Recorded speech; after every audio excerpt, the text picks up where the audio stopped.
کہ اگر کوئی شخص صحت مند ہونا چاہتا ہے تو پہلے اسے اپنے آپ سے پوچھنا چاہیے کہ کیا وہ بیماری کے اسباب دور کرنے کے لیے تیار ہے۔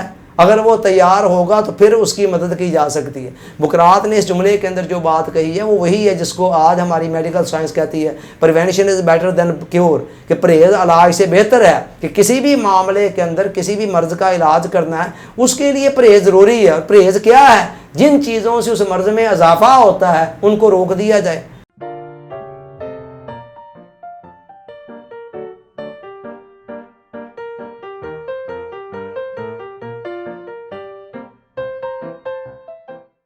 ڈیئر آڈینس، السلام علیکم۔ یونان کی سرزمین نے علم و حکمت کے جو ہیرے اور جواہرات تراش تراش کر تاریخ کو دیے، ان میں سے ہی ایک شخص ہے جس کو بقرات کہا جاتا ہے، اور جس کا جو لقب ہے وہ آج تک کی ہسٹری کے اندر جو چلا جا رہا ہے وہ فادر آف میڈیسن ہے، یعنی طب کا باوا آدم۔ بقرات 460 قبل مسیح کے اندر یونان کے ایک جزیرہ کوس کے اندر پیدا ہوتا ہے۔ ان کا والد بھی طبیبوں کے خاندان سے تھا، اور کہا جاتا ہے کہ ان کا جو تعلق ہے وہ یونان کے اندر طب کا جو دیوتا سمجھا جاتا تھا اسطلیبوس، اس کے خاندان سے تھا۔ یونان وہاں پر پیدا ہوتا ہے اس خاندان کے اندر، اور 17 سال کی عمر تک وہ علم و حکمت کو، دانش کو، وزڈم کو سیکھتا رہتا ہے، اور 17 سال کے بعد وہ آگے سرو کرنا شروع کر دیتا ہے، تصنیف و تالیف کا سلسلہ شروع کر دیتا ہے، درس و تدریس کا سلسلہ شروع کر دیتا ہے، اور خدمت خلق کا سلسلہ شروع کر دیتا ہے، اور کم و بیش 80 سال کے لگ بھگ وہ یہ خدمات بجا لاتا رہتا ہے، اور تاریخ کے اندر آج کئی صدیاں گزرنے کے بعد بھی اس کا نام زندہ ہے۔ بقرات، یونانیوں کو چیرو پھاڑ سے بڑی سخت نفرت تھی یونان کے اندر۔ بقرات کئی معاملات کے اندر ایسی جدتیں اس نے پیدا کر دیں کہ علم طب کو اس نے نئی راہ پر ڈال دیا۔ مثال دے رہا ہوں کہ اہل یونان کو جسم کی چیر پھاڑ کرنے سے سخت نفرت تھی، مگر بقرات کے اندر ایک تجسس تھا کہ انسانی اعضاء کے فنکشن کو دیکھا جائے اور جانچا جائے کون سا عضو کیا فنکشن سر انجام دیتا ہے، اور کس کے اندر خرابی کی صورت میں کیا اس کا مداوع علاج کیا جا سکتا ہے۔ چنانچہ بقرات نے اس حوالے سے کافی اسٹرگل کی اور کافی کچھ سوچ بچار، غور و فکر، مشاہدات، تجربات کیے، اور اس علم کو نئی جلانیاں عطا کر دیں، اس کے اندر کئی نئے راستے پیدا کر دیے۔ اسی طرح بقرات کے زمانے کے اندر توہم پرستی بہت عام تھی۔ توہم پرستی اس طرح کہ وہ لوگ بیماریوں کو کئی مرتبہ پر اسرار اسباب کے ساتھ منسوب کر دیتے تھے، جنوں کے ساتھ، بھوتوں کے ساتھ، چڑیلوں کے ساتھ۔ کسی کو کوئی سیریس بیماری ہونی تو سمجھ لیا جانا کہ یہ بیماری غالباً جنوں کی وجہ سے ہے، اس کو پر بھوت چڑیلیں وغیرہ آ گئی ہیں، اس بنا پر بیمار ہے۔ بقرات نے اس عقیدے کا سختی سے رد کیا، اس نظریے کو، اور تمام بیماریوں کو اس نے سائنٹیفک بیسس کے اوپر پرکھنا شروع کر دیا، اور اس طرح اس نے علم اور تحقیق کے کئی نئے دروازے کھول دیے کہ جن بیماریوں کے حوالے سے پہلے آرام سے ایک جملہ بول دیا جاتا تھا کہ یہ بیماری تو ہوتی ہی اس وجہ سے ہے کہ بس کسی پر کوئی جن بھوت کا قبضہ ہو جاتا ہے تو وہ اس کے تسلط میں آ جاتا، تو اس بنا پر بیمار ہو جاتا، بیمار بیچارہ ایڑیاں رگڑ رگڑ کر مر جاتا، مگر اس کے علاج کی طرف توجہ ہی نہ ہو پاتی، اس بنا پر کہ یہ عقیدہ تھا، یہ خیال تھا، یہ نظریہ تھا کہ جی یہ بیماری ہے ہی جنوں بھوتوں کی وجہ سے۔ بقرات نے اس عقیدے کو رد کیا اور اس حوالے سے تحقیقات کی، اور تحقیقات کے دائرے کو آگے بڑھایا، اور نئے سے نئے دروازے پھر کھلنا شروع ہو گئے۔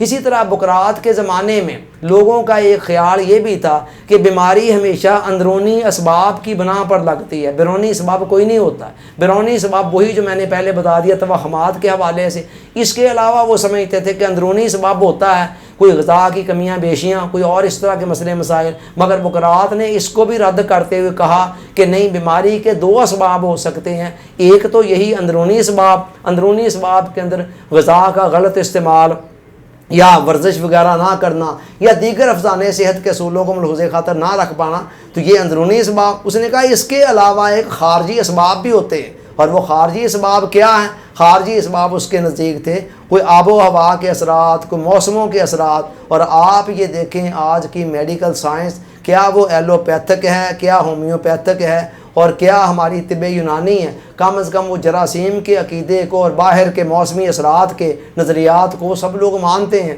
اور بقرات نے ہی یہ سب سے پہلے یہ نظریہ دیا کہ یہ ایسے بھی ہوتا ہے کہ بیرونی اسباب کے تحت بھی انسان کو بیماری لگ جاتی ہے۔ بقرات نے آج سے 2500 سال یا کم و بیش جو نظریات قائم کیے طب کے اندر، آج تک ان میں سے بیشتر نظریات کی حیثیت بڑی مسلمہ ہے۔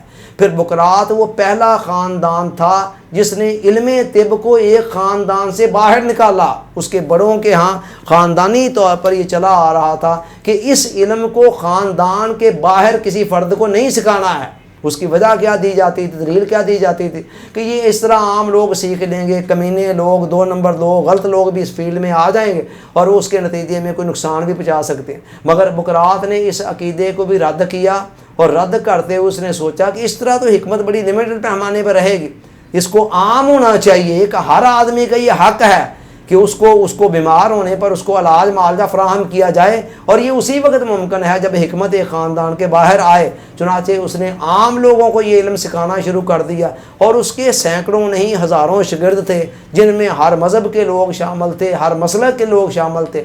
دور دراز تک اس نے اس علم کو بالکل عام سے عام کر دیا۔ پھر بقرات وہ پہلا شخص ہے علم طب کی تاریخ کے اندر کہ جس نے انسانی مزاج کے اندر 4 اخلاق کی نشاندہی کی۔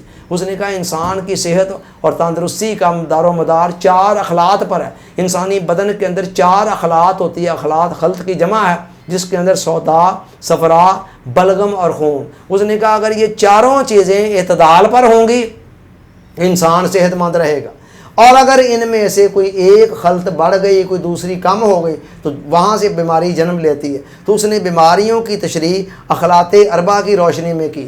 آج سے 2500 سال پہلے بقرات نے یہ نقطہ نظر دیا تھا، اور آج تک طب یونانی اسی کے اوپر کھڑی ہے۔ حکیم دوست محمد صابر ملتانی نے اس میں تھوڑی ہی تبدیلی کی، قانون مفرد اعضاء والے۔ انہوں نے کہا نہیں جی یہ خلطیں اخلاق 4 نہیں ہوتی ہیں بلکہ 3 ہوتی ہیں، بلغم، صفرا اور سودا، اور انہی تینوں کے مجموعے سے جو چیز بنتی ہے اس کو خون کہا جاتا ہے۔ بہرحال یہ ایک تھوڑا سا اختلاف ہے جو وہاں سے آگے چلا۔ باقی طب یونانی عام طور پر اخلاق کو 4 ہی مانتی ہے۔ حکیم دوست محمد صابر ملتانی اور ان کے مکتبہ فکر کے جو دوسرے لوگ ہیں ان کے نزدیک اخلاق 3 ہے، اور خون ہے تو صحیح، مگر خون ان سے الگ کچھ نہیں ہے، ان تینوں کے مجموعے سے ہی خون بنتا ہے۔ بقرات وہ پہلا شخص ہے کہ جس نے باقاعدہ ایک شفا خانہ، ایک ہاسپٹل قائم کیا۔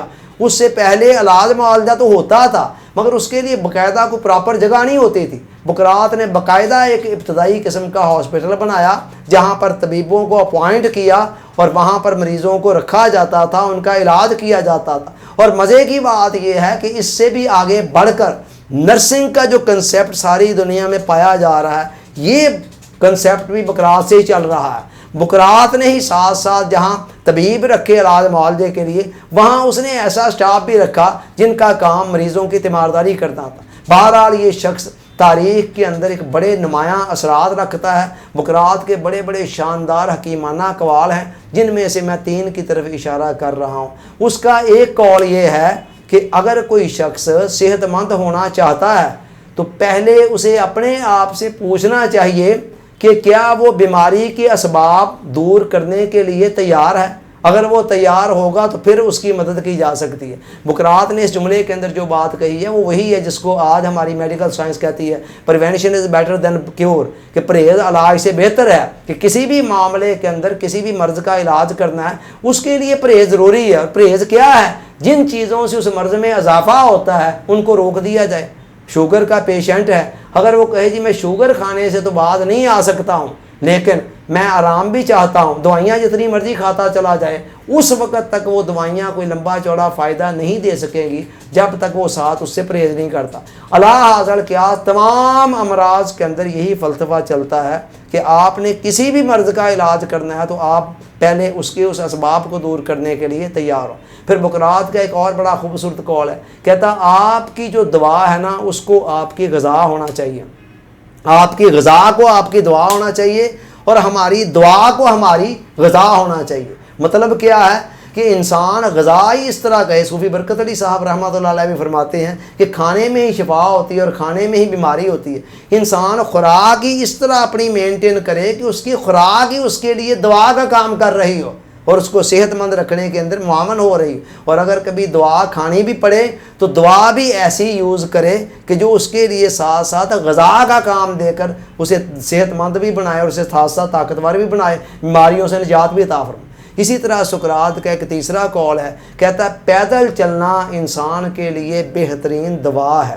پیدل چلنا انسان کے لیے بہترین دوا ہے. آپ ذرا اس کے پر غور کریں بقراط کے اس جملے پر, اور آج کی میڈیکل سائنس کو دیکھیں جو کہہ رہی ہے کہ پیدل چلنا کتنے امراض کا علاج ہے, کتنے سارے مسائل آج ہماری لائف کے اندر جنم اس بنا پر لے رہے ہیں. زندگی بڑی سست ہو گئی. اب ڈاکٹر کہہ رہے ہیں یار چھوٹا چھوٹا سفر طے کرنا ہے تو بائک پر بیٹھنے کے بجائے یا گاڑی پر بیٹھنے کے بجائے پیدل چلو, میکسیمم پیدل. اور پیدل چلنا ایسی ورزش ہے کہ جو ہر ایج کے اندر, ہر عمر کے اندر انسان کر سکتا ہے. تو یہ ورزش بھی ہے, ورزش کی ورزش ہے آسان ترین, اور بقراط کہہ رہا ہے کہ یہ بہترین قسم کی دوا بھی ہے. Thanks for watching.